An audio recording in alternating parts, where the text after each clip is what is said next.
Isa pang malungkot na balita, yung update sa pagpaslang sa radio anchor sa Misamis Occidental, ating pag-uusapan kasama si Undersecretary Paul Gutierrez, ang Executive Director ng Presidential Task Force on Media Security.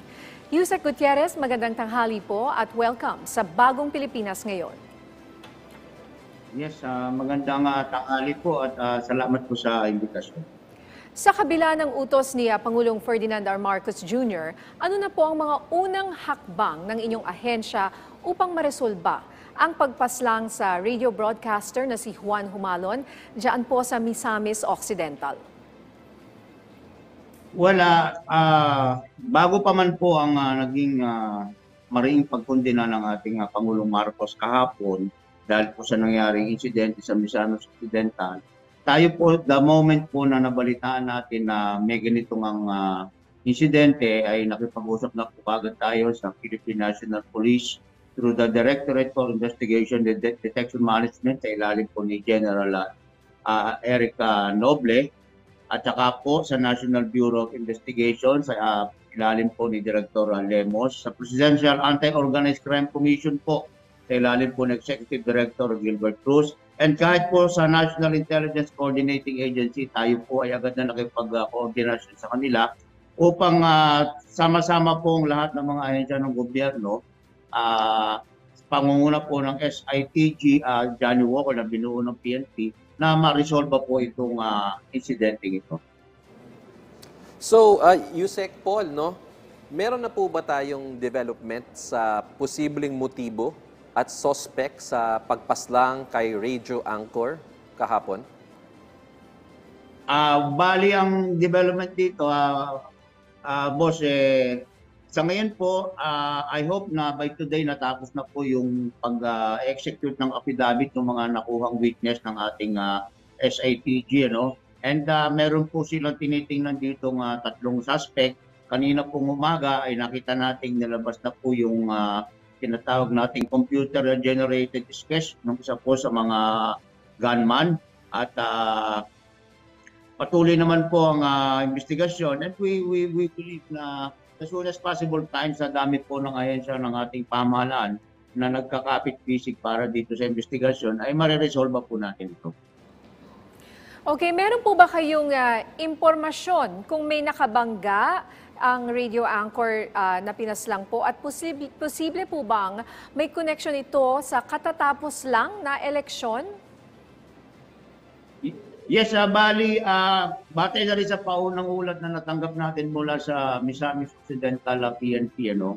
Maayos naman daw na broadcaster itong biktima at si Johnny Walker Humalon at kahit yung mga kasama niya sa media dyan sa Mindanao na nakapag-reach out ang ating ahensya, sinasabi nilang maayos na mga broadcaster itong si Humalon. Kaya yung pong ating unang pangamba na baka ito ay work-related ay mukha pong hindi naman po siguro yun ang magiging conclusion. Ano? Nevertheless, we are giving our investigators all the freedom to further dig into this issue, incident, at malaman po natin ang lahat ng anggulo. No? Meron din po kasi nakikita dito na posibleng personal na motibo at tama ka, yung isang anggulo na baka may kinalaman ay ito sa katatapos na BSKE election.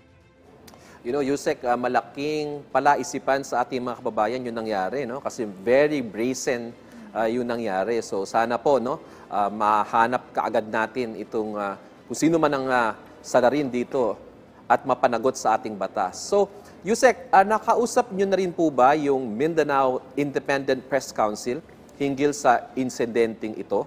At paano po nila inilarawan si Juan Humalon o mas kilala bilang DJ Johnny Walker? Yes, yung binabanggit ko mga kasamahan niya sa media, boss, yun yung mga taga Mindanao Independent Press Council. Sila yung nag-describe sa estilo ng pamamahayag nitong si Humalon at bagaman niya hindi natin dinidiscount na ito ay work-related, sila na rin mismo ang nagsasabi na mukhang malayo yung anggulo na yon kung bakit siya pinatay. More pa dito yung isa pang angulong tinitingnan dito, meron kasing issue sa lupa diyan sa lugar na yan, na kung saan yung usapin ay sa pagitan ng ating biktima at saka po nung kalaban nila ay nakarating yata, alam natin ay nakarating po sa husgado. Okay, ano naman po ang assistance na inaasahan ng pamilyang naiwan po ng pinaslang na radio anchor mula sa ating pamahalaan? Well, unang-una po dito ay nakikipag-coordinasyon na po tayo. Natapos na po ang ating coordination sa Department of Social Welfare and Development. As you know, ang gobyerno Marcos po ay mayroong inilaan na pondo para po sa mga kasapi ng media na magkakaroon po, malalagay po sa ganitong sitwasyon. Kausap na po natin dito ang tanggapan ni Yusek Edu Punay, na dati rin po natin kasamaan sa media. I already forwarded to them the contact number po ng pamilya. At sila po ay nakahanda pong magbigay po ng lahat po ng assistance na kaya pong ibigay ng ating pong gobyerno. Okay, Yusek, nung ako ay nasa DILG Paninya, Yusek, meron kaming binuo noon na media security focal person per region para doon lalapit yung ating mga kababayan na journalists na may mga threats sa kanila at kung anong pangangailangan nila. So, sa kabila po ng mga pangyayari, Yusek, ano naman po ang mga magiging hakbang ng PTFOMS, upang maiwasan na ang mga ganitong insidente, lalo na po ang security at safety ng ating mga mamamahayag? Yan, tama ka dyan, boss, kasi yun pong binuo nating media safety vanguard involving all the police, public information officers po ng PNP. Yan po ay existing at tuloy-tuloy po yan. Kaya nga po, sa panig po ng ating mga kasamahan po sa media, never hesitate po na lumapit po sa ating sa ating pong mga PIO ng PNP upang meron pong agad na umalalay sa inyo, magbigay ng threat assessment. Bukod pa po dyan, nandyan po ang National Bureau of Investigation at sa malalayang probinsya po, as you know, Boss Jonathan, maski po ang Armed Forces of the Philippines ay kasama po natin sa ating ahensya. Kaya kung marami pong pagpipilian na madali pong malalapitan ng ating pong mga kapatid sa media, kung meron po silang pakiramdam nila ay may mga pagbabanta sa kanilang buhay, saan mo pong panig ng bansa. Now, siyempre po, gusto po natin silang muling paalalahanan tungkol po sa nature po ng ating trabaho. Hindi po dapat po talaga lagi po tayong maging maingat and every time po na may mga ganyan, wag po kayo magkatabili o magdalawang isip na kumontak po sa mga ahensyang nabanggit ko. At siyempre po, dito po sa ating task force, kami po ay nagtatrabaho 24/7, 7 days a week po. Nakahanda po kami palaging kumalalay sa ating mga kasamahan na sa tingin nila ay nalalagay sa peligro ang kanila pong mga buhay. Base po sa inyong datos, sir, ilan na po ba ang mga reported media killings dito sa bansa ngayong taon? Bali po sa pagpasok po ng administrasyon ng ating Pangulong Marcos, meron na po tayong 5 insidente. But may I also stress na ito pong naunang 4, yun pong kay Blanco, yun pong kay Percy Lapid, yun pong kay Gem Pisao, tsaka po ito pong kay Chris Bundukin. Ito po ay masasabi po nating resolved and ongoing. Ito po ang sana po ay mabigyan pansin din po ng mga gumagawa ng ulat tungkol po sa estado ng pamamahayag sa ating bansa. Sa ilalim po ng Administrasyong Marcos, yung pong naunang 4 na media killings, lahat po ito ay considered resolved or ongoing sapagkat lahat po ang mga suspect po ay nakilala, nakasuhan po sa korte, yung iba po ay nakakulong, yung iba naman po ay subject ng ongoing manhunt investigation. At sa kabila po ng pangyayari ito, may also stress na sa unang taon po ng Administrasyong Marcos, naiangat po natin ng isang baitang ang ranggo po ng Pilipinas sa Global Impunity Index po ng Committee to Protect Journalists. In the last 2 years po ng Administrasyong Duterte, napako po tayo sa number 7, ngayon po tayo po ay nasa number 8. And we believe that our close cooperation and transparent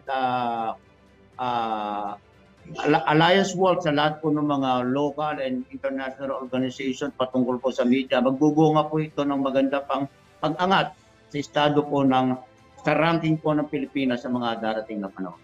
Ayan, Yusek, napakagandang balita yan, no? Na dun pala sa 5 insidente ng media killings, 4, no? 4 dito ay resolbado na at may suspect na at meron ng, kumbaga, development, no? So, napakaganda pong balita yan, Yusek, no? Kasi kuminsan ang laging na-highlight lang yung mga media killings. And in fact, yung iba naman mga issue ay hindi naman related sa kanilang trabaho, personal. Sana yung ngayon talaga na nangyari ay talagang nakakagulat, nakakatrauma rin. Ano? Tama. Pag nakita mo ang video, kahit na i-blur pa yon, Yes. sobra talaga yung ginawa. Napaka, as you said, brazen. Sobrang ginawa talaga eh. Yung, may isip ko yung pinaka worst na pwedeng gawin sa harap pa. Habang siya ay nagtatrabaho at nakaupo doon at naka-video. Yeah. So, sana po ay maresolba po ito agad. Yusek, napakabigat ng inyong trabaho. So, bago po tayo magtapos, mensahe nyo po sa ating mga kababayan na nakatutok sa atin ngayon sa ating programa. Well, sa atin po mga kababayan ay hindi po talaga may iwasan na magkakaroon po ng ganitong mga madudugong insidente. But we can assure you that the Marcos administration, through the Presidential Task Force on Media Security and all the attached agencies under the PTCOMS are working closely together to protect the ranks of our media persons. At siyempre po, lagi po nandyan po ang pag-iingat at sa paggampan po sa ating trabaho. Maraming salamat po. Maraming salamat po sa inyong oras, Undersecretary Paul Gutierrez, ang Executive Director ng Presidential Task Force on Media Security.